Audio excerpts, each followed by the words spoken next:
दोस्तों साथियों भाइयों बहनों जीअं तव्हां ॼाणो था इंडिजिनियस राइट्स अलायंस जे तरफ़ां आहे इंडिजिनियस राइट्स अलायंस गुज़िरियल 3 सालनि खां बहिरा टाउन DHA ऐं जेके बि कब्ज़े गिरंदियूं स्कीमूं आहिनि उन्हनि जे ख़िलाफ़ जिदोजहद कंदो रहे थो पियो।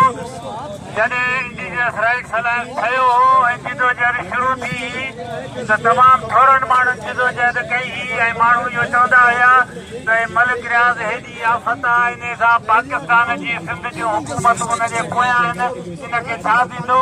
पर इन जिदोजहद जो इहो नतीजो आहे त इहो केस जेको आहे उहो सुप्रीम कोर्ट ताईं बि पहुतो आहे, सॼी सिंध ताईं इहो आवाज़ पहुतो आहे। या जेतिरा तव्हां जिदोजहद कंदड़ साथी गॾु ठाहियो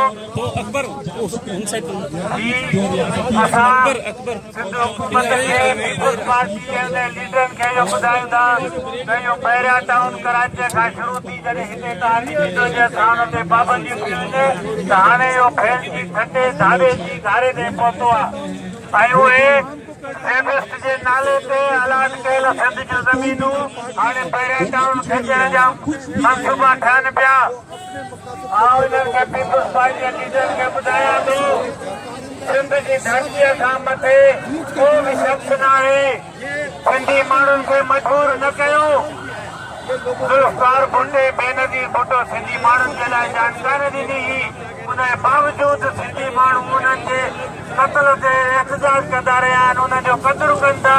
पर उन्हनि जे नाले ते सिंधी माण्हुनि जूं ज़मीनूं तव्हां जहिड़ो क़दुरु कंदव, सिंधी माण्हुनि खे मजबूर कंदव त सुभाणे सिंधी माण्हू ज़ुल्फ़कार भुट्टे ऐं बेनज़ीर जे ख़िलाफ़ आवाज़ उथारींदा। सिंध जे धरतीअ खां मथे कोई कोन्हे को। ऐं हीअ जिदोजहद जारी रहंदी। जीअं चौथनि चयो त इज़राइल ठाहिण जी कोशिशि कई पई वञे, जीअं फ़लस्तीन जी जिदोजहद जारी आहे। आख़िरी तोड़ी आख़िरी ॿार बचे तो इहे वेठा आहिनि, माज़ूर वेठा आहिनि। इहा जिदोजहद जारी रहंदी। तव्हां सभिनी जो शुक्रिया अदा कयां थो। ऐं इहा ॻाल्हि मां ॿुधायां थो राइट्स अलायंस तमामु संजीदगीअ सां जिदोजहद करे थो पियो। पर मां सिंध जे उन्हनि लीडरनि खे बि अपील कंदुसि जेके सिंध जे नाले ते सियासत कनि था त हिन मसइले खे संजीदगीअ सां वठनि। ईअं न रुगो तकीरूं कनि, अचे तकीर करे अधु कलाक जी तकीर करे वरी हलिया वञनि। हिन जिदोजहद में शरीक थी जेको थींदो असां हुनजी आज़ा कंदासीं। तव्हांजी महिरबानी।